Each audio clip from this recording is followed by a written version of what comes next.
Shutterstock Music.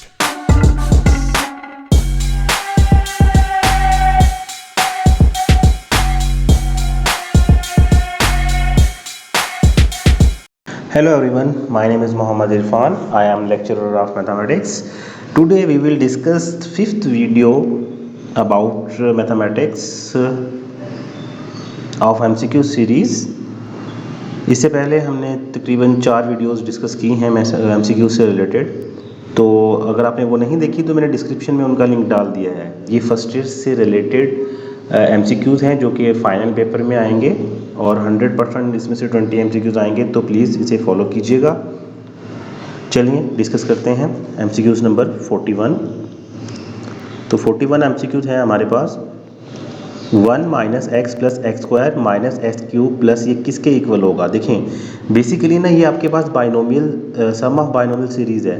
Basically ये binomial series है और जैसे बाइनोमियल सीरीज़ हमारे पास क्या होती है, 1 प्लस एक्स की power n, 1 plus n x plus n minus 1 divided by 2 factorial x square plus so on.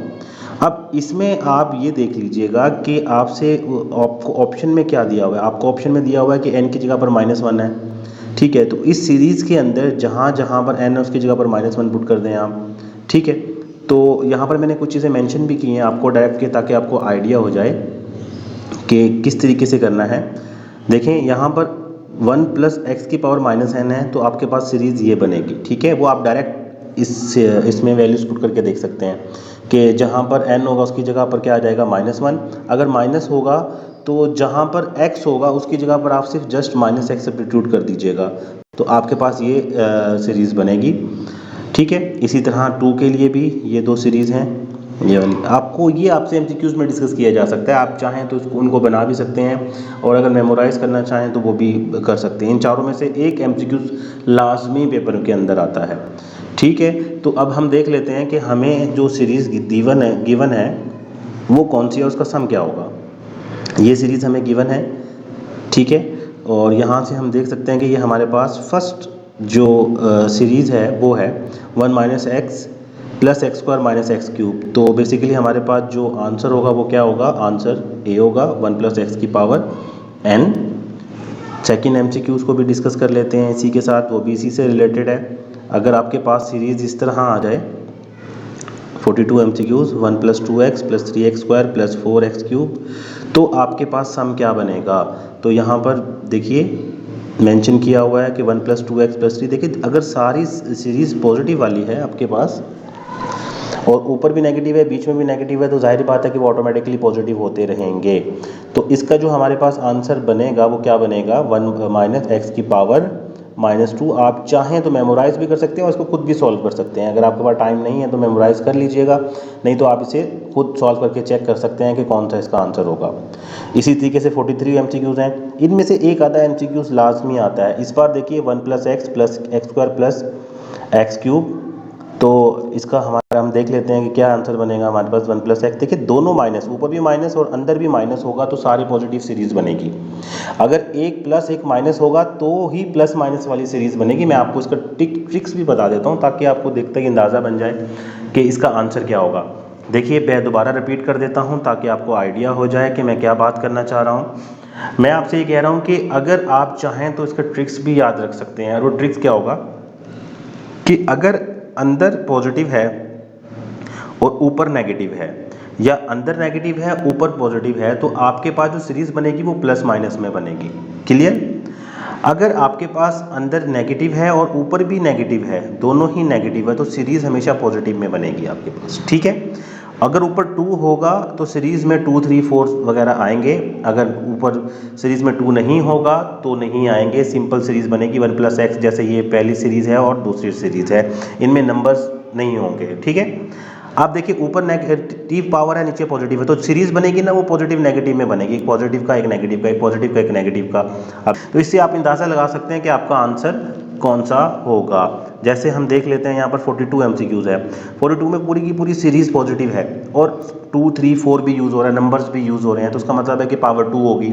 और 2 क्या होगी, ऊपर भी नेगेटिव और अंदर भी नेगेटिव, ठीक है। इसी तरीके से 43 MCQs पे आइए, आपको देखते ही अंदाज़ा हो जाएगा कि इसका आंसर क्या बनेगा। यहाँ पर देखें 43 एमसीक्यूज में पूरी की पूरी सीरीज पॉजिटिव है। इसका मतलब है कि अंदर भी नेगेटिव होगा और ऊपर भी पावर भी नेगेटिव के अंदर होगी, साथ में नंबर्स इस्तेमाल नहीं हो रहे, तो इसका मतलब है कि पावर -1 होगी या वन मतलब 1 की फॉर्म में होगी। तो इसका आंसर जो होगा वो क्या होगा, बी होगा, अंदर भी नेगेटिव और ऊपर भी नेगेटिव, इसलिए सीरीज पॉजिटिव के अंदर है। इसके बाद 44 MCQs, middle term in the expansion of, इसकी इस एक्सपेंशन की मिडिल टर्म क्या होगी। देखिए मिडिल टर्म जो है ना वो डिपेंड करती है पावर के ऊपर। बेसिकली पावर क्या है, पावर इवन नंबर है या ऑड नंबर है, इससे हमें पता लगता है कि मिडिल टर्म कितनी होंगी। इसमें नंबर ऑफ मिडिल टर्म्स पूछा गया है, तो यहाँ पर पावर है 8 और 8 का मतलब है कि ये इवन नंबर है। तो यहाँ पर मैंने नीचे स्टेटमेंट लिखी है, मैंने लिखा कि the number of terms in the expansion of x plus Y की power n is n+1 if n is even, यानी कि if n is even then there is one middle term. अगर n इवन होगा तो एक middle term आएगी, and if n is odd then there are two middle terms. अगर n odd होगा तो दो मिडिल टर्म्स निकलेंगी। तो यहाँ पर देखें पावर 8 है, 8 मतलब इवन है, कितनी मिडिल टर्म आएगी, एक मिडिल टर्म आएगी, तो ये आपका रिक्वायर्ड आंसर होगा। क्लियर। 45 एमसीक्यूज को देख लेते हैं। वो कहता है 45 एमसीक्यूज में if f and g are equal, ठीक है, where fx is equal to 7x-4 and gx is equal to x, then x की वैल्यू क्या होगी। उसने कह दिया कि f और g दोनों इक्वल हैं, ठीक है। f और g अगर दोनों इक्वल हैं तो f(x) इक्वल होगा g(x) के। f(x) आपके पास कितना दिया हुआ है, f(x) की वैल्यू आपके पास दी थी उसने 7x-4, वो आपने सब्स्टिट्यूट कर दी, और gx की वैल्यू आपको क्या दी थी, x, वो आपने gx की जगह पर सब्स्टिट्यूट कर दी। इसको सिंप्लीफाई करेंगे, x की वैल्यू मिल जाएगी। ये माइनस का है, जब राइट पे जाएगा तो पॉजिटिव का, और ये पॉजिटिव का है लेफ्ट पर आएगा तो नेगेटिव का। 7x माइनस एक्स कितना बनेगा, 6x। यहाँ पर 4x वैसे का वैसे ही नीचे आ जाएगा, 6 मल्टीप्लाई और नीचे जाके डिवाइड, 2 पे आप इसको कैंसिल करेंगे तो आपके पास जो आंसर होगा वो 2/3 आ जाएगा। तो यहाँ पर जो आपका रिक्वायर्ड आंसर होगा वो कितना होगा, 2/3। चलते हैं 46 एमसीक्यूज की तरफ। ये बड़ा इंपॉर्टेंट एमसीक्यूज है। वो कहता है कि द ग्राफ, बेसिकली ये आपका चैप्टर नंबर 8 से एमसीक्यूज लिया गया है, फंक्शन एंड ग्राफ से। वो कहता है the graph of y is equal to x square is symmetric to, इसका ग्राफ जो है वो सिमेट्रिक होगा कहाँ, एक्स एक्सिस पर, वाई एक्सिस पर, दोनों पर, ओरिजिन पर, ठीक है। इसकी डिटेल में वीडियोस भी मैंने बनाई हैं चैप्टर वाइज, वो भी आप देख सकते हैं अगर चाहें तो। उसमें सिमेट्रिक ग्राफ वगैरह सारा पूरा डिटेल से मैंने डिस्कस किया है। आप मेरे चैनल को फॉलो करते रहें, इंशाल्लाह आपको काफ़ी फ़ायदा होगा। तो अब इसमें मैंने कुछ नोट लिखे हैं, ये 4 नोट आप लोगों ने ध्यान से पढ़ने हैं कि when the value of n is negative odd. Negative odd का क्या मतलब होगा, -1, नेगेटिव होगा -1, -3, -5, -7, और n का मतलब है पावर, ठीक है। पावर जो होगी अगर वो नेगेटिव ऑड नंबर होगी तो द ग्राफ जो होगा वो क्या होगा, सिमेट्रिक अबाउट ओरिजिन होगा, ठीक हो गया, सिमेट्रिक अबाउट ओरिजिन होगा। और वैल्यू जब होगी नेगेटिव इवन, नेगेटिव इवन का मतलब -2, -4, -6 सो ऑन। तो जो ग्राफ बनेगा वो सिमेट्रिक होगा y एक्सिस के, ठीक है। When the value n is positive odd, अगर पॉजिटिव ऑड वैल्यू होगी जैसे 1, 3, 5, 7 सो ऑन, सारी पॉजिटिव अगर वैल्यूज़ होंगी तो आपके पास जो ग्राफ बनेगा वो कहाँ होगा, सिमेट्रिक अबाउट द ओरिजिन होगा। Last point, when the value n is positive integer, positive integer मतलब 2, 4, 6, 8, 10, तो आपके पास जो ग्राफ बनेगा वो क्या बनेगा, have the symmetric about, graph जो होगा then the graph of y is equal to X की power n are symmetric about y axis, वो y एक्सिस के सिमेट्रिक होगा। तो यहाँ पर आप देखो, यहाँ पर चेक करना पड़ेगा कि आपके पास जो पावर है वो इवन है, ऑड है, पॉजिटिव इवन है, पॉजिटिव ऑड है। तो यहाँ पर पॉजिटिव इवन वैल्यू है, जब पॉजिटिव इवन वैल्यू है तो कौन सा पॉइंट लाई करेगा, 4 लाई करेगा, और 4 में ये सिमेट्रिक होती है अबाउट y एक्सिस के। तो हमारे पास जो रिक्वायर्ड आंसर होगा वो क्या होगा, y एक्सिस होगा, ठीक है। इन चारों में से एक एमसीक्यूज बनकर आ सकता है, it is a very easy. अच्छा, अब यहाँ पर हमें बताना है डोमेन, डोमेन ऑफ फंक्शन। इस फंक्शन की domain is set of real number except, यानी कि इस फंक्शन की, अच्छा इसमें डोमेन बतानी नहीं है, उसने कहा कि डोमेन जो है वो सेट ऑफ रियल नंबर है सिर्फ किसी नंबर को छोड़ के, और वो नंबर कौन सा होगा इनमें से आपने बताना है। एक बात याद रखिएगा, जैसे मैं आपको एग्जांपल देता हूँ 1 + 1/x। अब मैं कहता हूँ कि यहाँ पर x की दुनिया रियल नंबर, दुनिया का कोई भी रियल नंबर इसमें पुट कर दो, ये वैल्यू देगा। लेकिन एक नंबर ऐसा होगा रियल नंबर, अगर आप वो x की जगह पर पुट करते हो या सब्स्टिट्यूट करते हो तो वो एग्जिस्ट ही नहीं करेगा। वो कौन सा होगा? वो होगा x is equal to zero. यानी कि अगर मैं x की जगह पर जीरो रखता हूँ, जीरो इसको डिवाइड करेगा तो ये इन्फिनिटी बन जाएगा, तो इन्फिनिटी एग्जिस्ट ही नहीं करता। तो इसका मतलब है कि मैं रियल नंबर सारे तो पुट कर सकता हूँ, लेकिन मैं जीरो नहीं पुट कर सकता, जीरो पे ये वैल्यू देगा ही नहीं, इन्फिनिटी दे देगा। तो इसी केस में भी आपने यही चेक करना है कि नीचे आप x की जगह पर क्या वैल्यू पुट करो कि नीचे जीरो बन जाए, क्योंकि जब जीरो बनेगा तो वो वैल्यू को एग्जिस्ट नहीं करेगा, तो जीरो ही वाहिद ऐसा नंबर है। तो हमारे पास यहाँ पर देखें फंक्शन था 2x minus three divide 4x minus five. अब x की जगह पर मैंने क्या रखा? 5/4 रखा, जो इन्हीं में से किसी ऑप्शन में से था। 4 में से 4 कैंसिल हो गया, 5 माइनस 5 कितना होगा? 0। चूँकि वो नज़र आ रहा था कि अगर मैं 5/4 पुट करूँगा, 5/4 पुट करूँगा तो 4 से 4 कैंसिल हो जाएगा, 5 माइनस 5 बचेगा और वो 0 आ जाएगा, और 0 पे आंसर एग्जिस्ट नहीं करता। तो इसका मतलब है कि आप इसकी डोमेन जो है वो सारे रियल नंबर तो हो सकता है, लेकिन 5/4 नहीं हो सकता, उस पर ये आंसर एग्जिस्ट नहीं कर रहा। तो यहाँ पर जो हमारा रिक्वायर्ड ऑप्शन होगा वो 5/4 होगा। ठीक है, नेक्स्ट एमसीक्यू की तरफ से चलते हैं। ये पूरा क्वेश्चन है, in any equilateral triangle ABC which usually notation R ratio capital R ratio R1। इसके दो रेशो आपस में इक्वल होती है ना, तो याद रखिएगा कि पहली रेशो पहले के इक्वल होती है, दूसरी रेशो दूसरे के इक्वल होती है, और तीसरी रेशो तीसरे के इक्वल होती है। तो यहाँ पर अगर हम R1 कैपिटल R और स्मॉल r की अगर वैल्यूज देखें तो वो क्या है? R1 3, कैपिटल R2, R1 1 बनता है। यहाँ पर ये मैंने मेंशन किया हुआ है, एरो बनाए हुए हैं। तो हमसे जो पूछा जा रहा है कि R1 ratio capital R ratio R, ये क्या होगा? R1 की वैल्यू हम निकाल चुके हैं, तो वो कितनी हो जाएगी? 3। कैपिटल R की हम निकाल चुके हैं, वो 2। स्मॉल r की 1।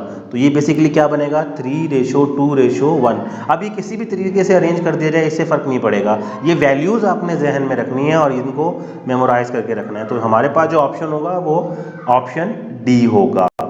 ओके, वो कहता है कि in triangle ABC beta is equal to 90 degree, then B square is equal to C square plus A square minus 2AC cos beta becomes. ये कौन सा लॉ बनेगा अगर बीटा जो है वो आपके पास 90 डिग्री हो? ठीक है, तो यहाँ पर देखें ये तीन लॉज हैं। ये लॉ ऑफ जो है ना बेसिकली साइन है, साइड निकालने के लिए हम यूज़ करते हैं। अगर यहाँ पर सी होगा ना, तो सी का मतलब है कि साथ में कॉस गामा होगा। अगर ए होगा तो साथ में कॉस अल्फा होगा, बी होगा तो साथ में कॉस बीटा होगा। ए के सी के अलावा बाकी दो साइडें आपस में प्लस होंगी, और वो कौन सी हैं? ए स्क्वायर प्लस बी स्क्वायर। ए के अलावा दो साइडें प्लस होंगी, वो कौन सी है? बी और सी। ए बी के अलावा दो साइडें प्लस होंगी, वो कौन सी है? ए और सी। ठीक है, अब जो दोनों साइडें हैं 2 के साथ आ जाएगा A B, A square plus B square. इसी तरीके से आप ज़रा इसको देखिएगा, थोड़ा सा इसको हम साफ कर लेते हैं।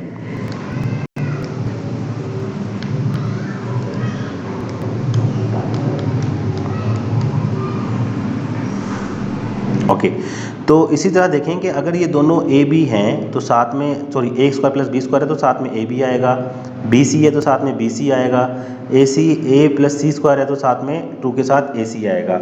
ये फार्मूला को आपने याद रखना है। तो अब यहाँ पर ये लॉस कौन क्या है, नाम क्या है, क्या कहलाते हैं इन लॉस का नाम क्या है? ये लॉ ऑफ, जो कि कॉस यूज़ हो रहा है तो ये लॉ ऑफ कोसाइंस है। ठीक है, ये किसी तरह भी आपसे एक आधा सवाल इसमें से पूछ सकता है या बिल्कुल यही पूछ लिया जाएगा। Last MCQs, a circle which touches all 3 side of triangle. मतलब यहाँ पर 3 डेफिनेशन है। एक है सरकम सर्कल, ठीक है, आपसे 3 तरह के सर्कल्स के बारे में वो डिफाइन करता है। एक है इन सर्कल, एक है स्क्राइब सर्कल। आप चाहें तो इसको रीड भी कर सकते हैं, मैंने इनकी डेफिनेशन यहाँ पर प्रेजेंट कर दी है, लेकिन मैं आपको थोड़ा सा आसान वर्डिंग में समझा देता हूँ ताकि आपको आसानी से बात समझ में आ जाए। देखें, अगर कोई सर्कल है और ये तीनों लाइन सर्कल ट्राइंगल के तीनों वर्टेक्स को टच करके जा रहा है, तो इसको हम कहते हैं कि ये सरकम सर्कल है। ठीक है, सरकम सर्कल है। अगर ट्राइंगल है कोई भी और सर्कल इसके अंदर इसके टच करके जा रहा है साइडों को, तो ये क्या कहलाएगा? चूँकि सर्कल अंदर है तो इन सर्कल कहलाएगा। ठीक है, अगर कोई ट्राइंगल है, लेट्स सपोज इस तरह, ये बाहर, इनके बाहर की तरफ इसके जो है ना साइड्स को वो टच करके जा रहा है, टच करके इस तरीके से, तो इसको हम कहेंगे कि ये हमारे पास ई सर्कल है। तो अब हमसे क्या पूछा गया है कि a circle which touches all 3 side of triangle, मन के touches all 3 side, side vertex नहीं कहा, साइड का है कि साइड का मतलब है कि ये अंदर वाली साइड्स इनको टच करके जा रहा है। ये जो कॉर्नर होते हैं ये वर्टेक्स होते हैं आपको। अगर वो वर्टेक्स कहेगा तो इसका मतलब होगा वो क्या किसके बारे में बात कर रहा है, सर्कम सर्कल के बारे में बात कर रहा है। अगर वो साइड्स के बारे में बात कर रहा है तो आपको वो किसके बारे में बात कर रहा है, इन सर्कल के बारे में बात कर रहा है। तो यहाँ पर साइड्स के बारे में बात हो रही है, तो हमारे पास जो रिक्वायर्ड आंसर होगा वो क्या होगा, वो इन सर्कल होगा। ठीक है।